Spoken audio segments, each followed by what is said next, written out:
안녕하세요. 이번 시간에는 전자생계약서 발급 및 수정에 대해서 알아보도록 할게요. 지난 시간에 이제 생계약서에 대해서 대략적으로 알아봤으니까요. 전자생계약서 발급 및 수정, 일단 홈택스를 통해서 전자생계약서 발급하는 방법인데요.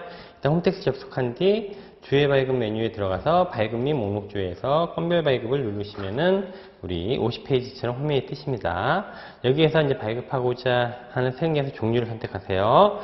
일반이 가장 일반적인 생계약서고요. 영세율, 이거는 이제 수출 품목을 내국 신용장이나 구매하기 인사에 의해서 국내 공급할 때, 그러니까 수출업자분들만 사용하는 영세율 특정 항목이기 때문에 일반 사업자가 사용할 일은 없다고 보시면 되겠고요. 위스탁 계약에 의해서 이제 매출이 발생했을 때 발행하는 또 위스탁 생계약서가 있고요. 이제 공급받는 자 구분, 상대방이 사업자라면 사업자 등록번호, 상대방이 사업자 등록번호 기재해서 발급할 거잖아요. 그죠? 상대방이 비사업자라면 내가 사업자예요. 근데 상대방은 비사업자예요. 비사업자. 상대방한테 물건을 팔았는데 상대방이 사업자도 아니면서 생겨서 끊어달래네. 그럼 이제 주민등록번호 기재해서 상대방이 주민등록번호 기재해서 발급하는 거지. 내 주민번호는 아니죠. 그리고 이제 현금령 수중 의무발급 사업자가 있어요. 그런 사업자들이 현금령 수중 대신에 이 전자생계약서로 발급하는 경우도 있어요. 상대방이 비사업자임에도 불구하고 그땐 주민번호 기재해서 발급하는 거죠. 자, 이렇게 보시면 되겠어요. 자, 이제 이렇게 하면 되고, 이제 동그라미 3번에 거래처 조회 버튼을 누르게 되면 그동안 발급했던 업체들 리스트가 나와요. 그 중에 선택하면 공급받는 자 내용을 굳이 또 적을 필요가 없다는 거죠. 자, 그 다음에 동그라미 4번에 작성일자를 선택한다. 작성일자. 가장 중요한 게 작성일자라고 말씀드렸잖아요. 그죠? 작성일자. 근데 여기에 예에서 2월 24일에 물품을 판매한 경우 생계약서 작성일자는 2월 24일 월합계 생계약서의 교부특례의 경우 2월 25일부터 2월 말일도 가능. 무슨 말이냐? 잠깐 앞으로 가볼게요. 지난 시간에 이 부분은 언급을 안 했었는데 교재에 이제 자세히 나와 있기 때문에 그래도 여기서 3강에서 언급을 하고 있으니까 내용을 한번 볼 건데 몇 페이지냐?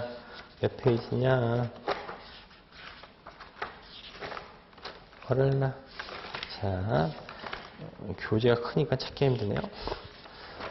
월합계. 그래요. 찾았네요. 자, 41페이지. 잠깐 볼게요. 거기 보시면 생계약서는 작성일자가 바로 언제라고 했어요? 재화는 인도일, 서비스는, 용역은, 영무 완료일. 근데 그 날짜가 아닌, 예를 들어서 재화를 예를 들게요. 물건 넘겨준 날짜가 오늘이에요. 그럼 오늘 발행해야죠. 오늘이 6월 20일이라 치면 오늘 물건을 넘겨줬으면 이때 발급해야 돼요. 이 앞서서 발급하는 거 예를 들어서 뭐 6월 앞에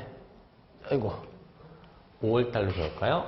뭐 5월 날짜는 2일이라 해볼게요. 이날 발행하는 거 또는 뒤에 발행하는 거 6월 30일 이 날짜 적을게요. 이때 물건이 이때 넘어갔는데 이때 미리 발급하는 거 이거 선발급이죠? 이때 발급하는 거 넘겨주고 나중에 발급하는 거 후발급이죠? 선발급 후발급 되냐? 원칙은 안 된다. 하지만 특례 규정으로 우리가 예외라고 표현하는 특례로서 되는 경우가 있다. 원래는 이때 발행하는 게 원칙인데, 그죠? 그래서 요걸 알아보는 거예요. 그래서 공급 시기 전 교부 특례 이거죠. 내가 물건을 넘겨주기 전에 예를 들어서 내가 티셔츠를 만들어요. 근데 이제 옷을 만드는 업자인데 그 대기업 S모 기업에서 오더니 자기네들 전 지점에 이거 너무 극단적인가? 전 지점에 사내 티셔츠를 제작 의뢰한 거예요. 이게 몇십만 명의 티를 만드는데 어마어마한 계약 체결이죠. 너무 깊어 죽겠는데 문제는요. 다 만들어놨는데 계약 파기되면 어떡할 거예요? 이런 이제 불안감이 엄습해 온다는 거죠. 그래서 우리는 항상 뭘 요구하죠? 미리 계약금을 요구해요. 근데 이 계약금을 요구할 때 상대방이 알겠습니다 하고 그냥 이쁘게 주는 사람이 어디 있어요? 계약금 요구하면 상대방도 뭐라고 그래요? 생계약서 달라고 할 거 아니에요. 그래서 이런 경우죠. 그래서 과맹적으로 거래하기 전에 이렇게 대금을 미리 받는 경우가 있는데 그때 이제 원래 이제 돈을 받고 바로 생계약서 발행하거나 이건 가능해요. 물건 넘겨주기 전에 이렇게 계약금 미리 받았을 때 돈을 받고 생계에서 미리 발급하는 거 가능해요. 그래서 계약금 줘라. 그럼 바로 발급해줄게. 이렇게 했는데 상대방이 또 그러네? 내가 이제 계약금 주면 생계에서 발급해줄게 했더니 상대방이 그러지 말고 생계에서 뭐로 발급해줘. 그래야지 우리도 이제 위에 결제 올릴 거 아니냐. 그때 돈 주겠다 이래요. 그래서 이런 경우는 또 안 되냐. 이때 돈 받고 생계에서 바로 발급하는 거 허용해 줬는데 조금 더 넓게 허용해 달라는 거예요. 어떻게 해요? 내가 먼저 생계에서 발급해 줄 테니까 상대방한테 발급해 줄 테니까 발급해 주고 이 사람이 그때 나중에 돈을 준다고 했는데 이것도 인정해 달라. 그랬더니 이제 특례 규정에서 그것도 인정해 주겠지만 며칠 이내 돈 받아라? 7일 이내. 7일 이내. 왜냐면 올라가서 결제 타고 올라가는 기간이 있을 거고 승인 떨어져서 입금되는 날짜까지 7일로 본 거죠. 하지만 외국계 기업이나 뭐 아주 큰 회사면 더 걸릴 수도 있어요. 30일까지도. 그래서 여기는 안 나와 있지만 30일 이내 받는 경우도 가능해요. 이때는 또 뭐 계약서에 생애에서 발급일자랑 대금 수수일자 이런 것까지 다 상세하게 기재되어 있어야 된다. 이런 계약서 내용도 있긴 한데 아무튼 기본적으로 계약금 미리 받은 계약금에 대해 생애 발급 가능하다. 이게 선발행, 후발행은. 자, 이때 물건을 발행하는 이때 생애에서 발급하는 건데 이때 발급하는 것도 가능합니까? 이때 발급하는 거 가능해요. 예를 들어서 내가 단팥빵을 팔아요. 근데 단팥이 잘 쉬잖아요. 쉬다. 여름에는 잘 쉬어요. 그러다 보니까 많은 양이 아니라 소량씩 판매해요. 근데 빵집에서 맨날 나한테 사러 오는 거예요. 맨날. 네, 단팥빵을 사러 오는데 뭐 하루에도 막 여러 군데에서 오고 한 업체가 막 이틀에 한 번씩 와요. 근데 그때마다 생계에서 발급하다 보니까 이건 생계에서 발급하다 시간 나가네. 한 장 발급하는데 발급 금액도 많지도 않아요. 12만 원. 근데 이걸 하루에 100장을 발급해봐요. 미치겠는 노릇이죠. 그래서 그러지 말고 거래처당 A 거래처면 A 거래처를 합계를 내봐라. 오늘부터 만일까지 해서 합계를 해서 그 월의 합계를 내서 그 월의 합계를 그 마지막 날 정산하는 날 그 날짜로 해서 발급할 수 있다. 이걸 월합계 세금계산서라고 불러요. 월합계 세금계산서. 그래서 6월 1일부터 6월 30일까지의 거래 내역에 대해서 언제? 6월 30일 날 이렇게 한 달치 이게 월합계 세금계산서예요. 물건은 이때 넘겨줬지만 이때 세금계산서를 6월 30일 날 발급하고 있잖아요. 그래서 이걸 후발행이라고 불러요. 6월 30일 날 발행한 건 제대로 하고 있지만 6월 1일부터 6월 29일까지에 대해서는 그 날짜에 발행 안 하고 6월 30일에 한꺼번에 발행해도 된다는 거죠. 이게 후발행. 한 달치 합계는 너무 힘든데 나는 6월 1일부터 이렇게 10일치를 끊고 싶은데 나는 싫어. 나는 저 7일 단위를 끊고 싶어. 다 돼요. 이건 이 날짜가 작성일자가 되는 거예요. 이 날짜가 작성일자가 되는 거예요. 이때는 이 날짜니까. 아, 나는 이렇게 안고 이렇게 하면 안 됩니까? 6월 20일부터 7월 19일까지도 한 달이니까 이거 됩니까? 안 됩니까? 안 돼요. 월합계에서 이 월은 1여월을 얘기해요. 1여월이라는 건 뭐예요? 그 달을 넘어가면 안 된다는 뜻이에요. 그래서 여월이라는 게 그 달을 얘기하는 거예요. 그게 월합계 세금계산서였다. 다시 51페이지로 돌아와서 그래서 이제 다시 한번 예를 읽어보면요. 2월 24일에 물품을 판매한 경우 세금계산서 작성일자는 2월 24일로 해야 되지만 월합계일 경우에는 25일이 될 수도 있고 그달 말일이 될 수도 있다. 하지만 3월달로 넘어가면 안 된다는 거. 그게 이제 동그라미 4번에 나와 있는 내용이에요. 동그라미 5번에 품목과 공급가액 등을 기재한다. 그 다음에 52페이지에 대금의 청구 또는 영수를 선택한 후 발급 미리 대금의 청구 영수. 청구는 돈을 아직 이 생계에서 작성일날 현재 안 받았다. 영수는 받았다는 뜻이고요. 주격, 수량, 단가 이거는 다 기재하면 좋겠지만 필요적 기재사항은 아니라는 걸 기억해 두시면 되겠죠. 필요적 기재사항이 아니라는 뜻은 작성 안 해도 문제 전혀 없다는 거죠. 그 하단에 52페이지 그 캡처된 화면에 그 생계산서 그림 캡처된 화면에 보면 현금, 수표, 어음, 외상비수금인데 현금은 이 대금을 현금으로 다 받았을 때, 수표는 이 대금을 수표로 받았을 때, 어음은 이 대금을 어음 약속어음으로 받았을 때, 그리고 외상비수금은 이 대금을 아직 안 받았을 때, 이 외상이죠. 외상비수금. 마찬가지로 필요적 기재사항은 아니고 발급 미리 보기 버튼을 눌러서 확인해 볼 수 있다 보시면 되겠고요. 전자계산서도 발행하는 방법은 마찬가지예요. 자, 그 다음에 이제 우리 53페이지 전자생계산서 수정발급 봐볼게요. 수정발급. 발급을 했는데 발급한 거에 문제가 있어요.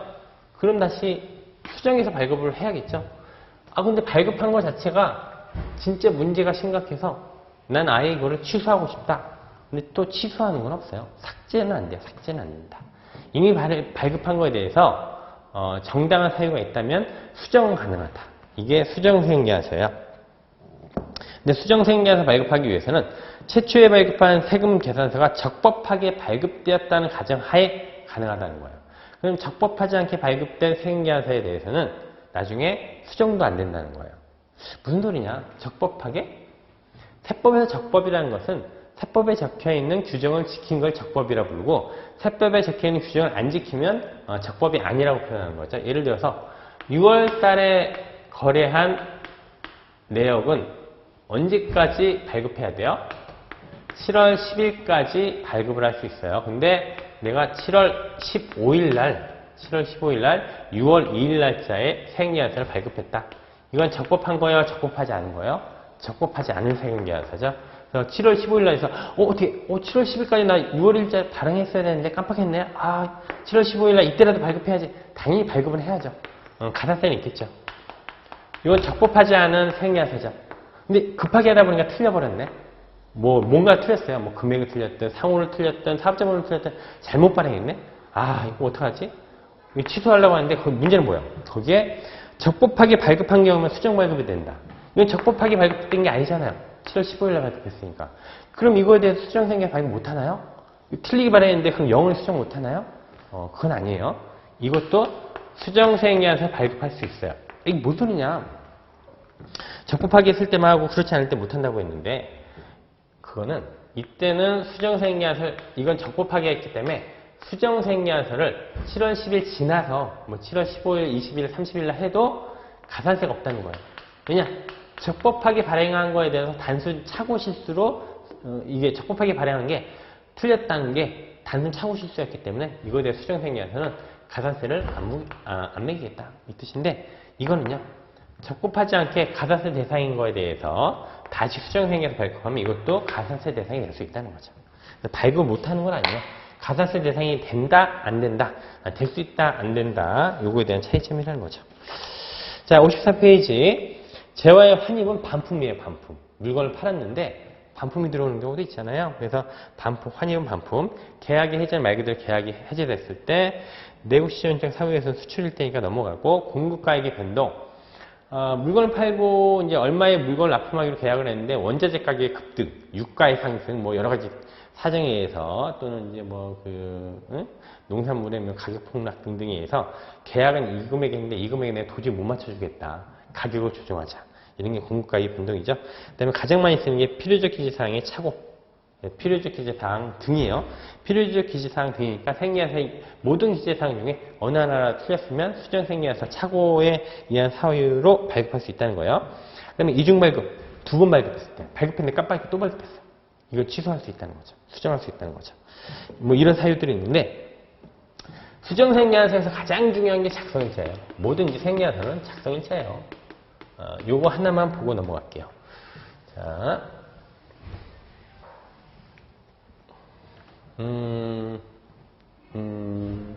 이거 자,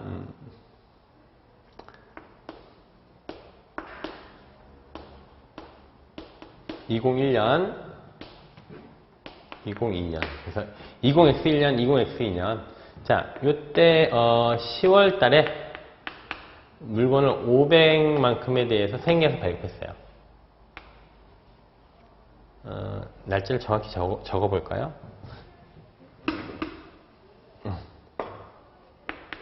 10월 2일 날. 그럼 작성일자도 언제예요? 10월 2일 날이죠. 이때 발급했는데 이때 1월 30일 날 반품이 들어왔어요. 얼마만큼? 200만큼 반품이 들어왔다. 그러면 생계에서 어떻게 작성해야 돼요? 이미 500에 대해서 발급했는데 생계에서 어떻게 작성해야 돼요? 반품이 됐으니까 200만큼 없애줘야 될 거 아니에요? 그럼 500을 300으로 바꾸면 되나요? 이미 발급된 거를 이거를 수정할 수가 없다는 거. 이거 자체의 금액을 지울 수는 없다는 거죠. 그럼 어떻게 하면 된다? 이렇게 하면 되지 않을까요? 날짜를 요 날짜, 이 날짜 적는 게 아니에요. 또 거기 보세요. 재화의 환입은 작성일자가 언제라고 되어 있어요? 환입된다. 그래서 거기 사유별로 작성일자가 있는데 이게 중요해요. 이게 별표하세요. 작성일자. 사유별로 그 작성일자 있죠? 그거 중요하니까. 1월 30일로 해서 반품된 날 금액은 어떻게 해라? 마이너스 201 적으면 되잖아요. 그럼 500에서 200 뺀 300 됐잖아요. 그죠? 단지 이제 이런 거를 근데 이거에 대해서 의문사항 가지시는 분이 만약에 극단적으로 20X1년에 매출이 이거 한 건이다. 그럼 이 사람 매출이 얼마예요? 500으로 신고됐겠죠? 근데 극단적으로 20X2년에는 매출이 없다. 반품 한 건 있다. 그럼 이 사람은 오히려 매출이 마이너스 200이 되는 기현상이 발생할 수 있어요.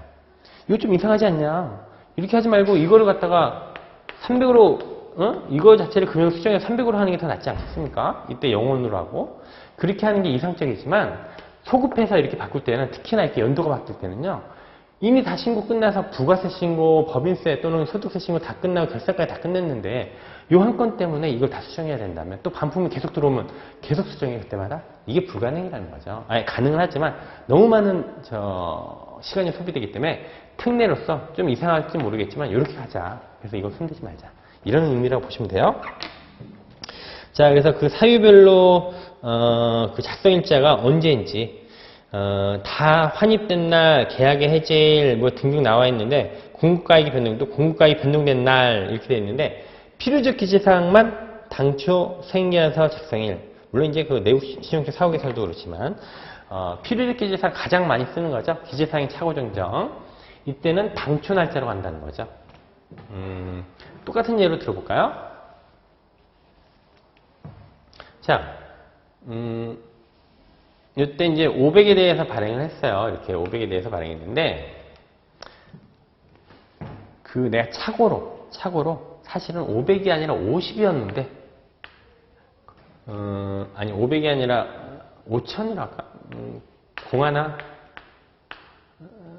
그러니까, 자, 그러니까 500이 아니라 이제 공을 누락하는, 숫자 하나를 누락했어요. 500이 아니라 5000인데. 이걸 이제 이때 발견했네? 이거에 대해서 발행한 거를 이때 돼서야 500이 아니라 5000인데, 500으로 발행해버렸네? 이거에 대해서 이제 기재상 착오정정으로 가겠다. 그럼 어떻게 하면 돼요? 사유 발생일 날짜니까 언제 날짜로 가야 돼요? 10월 2일 날짜로 가야겠네요. 그죠? 기재상 착오정정이니까.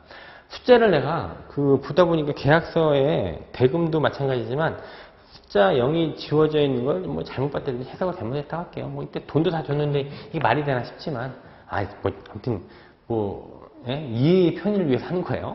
자, 그래서 이게 실무에서 이런 일은 발생하지 않겠죠. 500을 5천짜리를 누가 실수해요. 하지만 이제 편의상 설명의 편의상 이렇게 하는 거예요. 그래서 이걸 착오로 내 실수로 0 누락한 걸 이제 발견한 거예요. 그럼 수정해야 될 거 아니야? 이때 어떻게 하냐? 날짜는 기존 날짜로 가요. 그 다음에 어떻게 하냐? 이거에다 0을 하나 더 붙이면 되죠. 그 전에 얘를 없애줘야 돼요. 어떻게 없애냐? 이렇게 하면 두 개가 퉁쳐지면 사라지겠죠. 그죠? 그리고 나서 또 하나의 생계가 발생해요. 이제 제대로 된 거예요. 10월 2일 날짜로 얼마짜리? 아까 공 하나 누락됐었다고 했죠? 5천짜리. 이렇게 발급하는 거예요. 그러면 결국은 기재상의 착오정리는 2장을 발행하는 거네요. 2장. 근데 얘는요. 자동으로 작성이 돼요. 어렵지 않잖아요. 그냥 마이너스만 붙이면 되니까. 그리고 얘는 우리가 직접 기재를 해야 돼요. 이렇게 하시면 되겠다. 그래서 날짜는 이 날짜로 하고 뭐 여러 가지 기재사항 틀린 거를 수정하면 되겠다. 54페이지 돼 있고요. 자, 55페이지 그래서 이제 여기서부터 내용을 한번 봐보면 55페이지 수정할 전자생계안서를 일단은 우리가 요거 10월 2일 날짜를 찾아야 될 거 아니에요. 근데 이 생계안서 보면 위에 승인번호가 이렇게 나와 있어요. 근데 되게 길어요. 되게 길어요, 이게. 번호 이거 언제 다 외우고 있어, 이거. 너무 길어. 그래서, 수정할 전자생계 승인번호를 모르면, 거기 나와 있듯이 조회발급, 발급 목록, 수정발급, 아는 경우구나. 아는 경우 승인번호를 알면 다이렉트로 조회 가능하고, 56페이지, 반가로 이번 승인번호를 모르면, 거의 모르는 경우를 조회하기 눌러요. 57페이지 가서 그리고 몇 월 달인지 몇 년도인지 그 기간 설정해서 조회하면 나오죠. 거기서 선택을 해요. 그 다음에 수정 사유를 선택하는 거죠. 그리고 나서 발급하시면 되겠다. 세 번째 58페이지 당초 전자생계에서 발급분이 없다. 당초 전자생계에서 발급분이 없는데 수정생계에서 발급한다? 무슨 소리냐? 당초에는 생계환서를 이 날짜에 발급하긴 했는데 전자로 발급한 게 아니에요. 그럼 뭘로 발급했어요? 종이. 그러다 보니까 아무리 조회해도 종이로 발행한 건 안 뜰 거 아니에요. 그래서 당초 전자 발급분이 없는 경우는 종이로 발행한 경우 이렇게 이해하시면 돼요. 자, 그래서 4-1부터 각 사유별로 어떻게 예제가 나와 있어요. 각 사유별로 각 예제가 나와 있어요. 그래서 어떻게 해서 들어가서 어떻게 발급하는지 다 나와 있기 때문에 여러분들이 보면서 따라 하시면 되고, 단지 이제 연도가 조금 오래됐어요. 2015. 예. 그래서 이걸 계속 써먹고 있네. 날짜를 바꿔야 되는데 요건 조금 양해를 좀 부탁드리고요. 내용을 보시면은 어렵지 않을 거예요. 보시면서 확인 부탁드리고요. 자, 그 다음에 쭉 넘어가서 68페이지 생계환서 전자계산서 일괄 발급되어 있는데, 거기에다가 우리 68페이지 전자계산서 일괄 발급되어 있는데 좀 말이 생략되어 있어요. 전자세금 계산서 그리고 전자계산서, 요거의 약자인데 어떻게 하다 보니까 인쇄가 잘못됐네. 이렇게 적어두면 되겠죠. 전자세금 계산서하고 이제 가로를 이렇게 하면 되겠죠. 그래서 전자세금 계산서 일괄 발급 해서 68페이지 전자세금 계산서 또는 전자계산서 일괄 발급 68페이지 양가로 3번. 반가로 1번에 엑셀 파일 등록에 의한 일괄 발급. 이건 다이렉트로 69페이지라고 볼게요. 한 건 한 건 발행하려니까 너무 시간이 많이 걸려. 그래서 이거를 한 번에 따라락 발급할 수 없냐. 가장 많이 쓰는 게 엑셀이에요.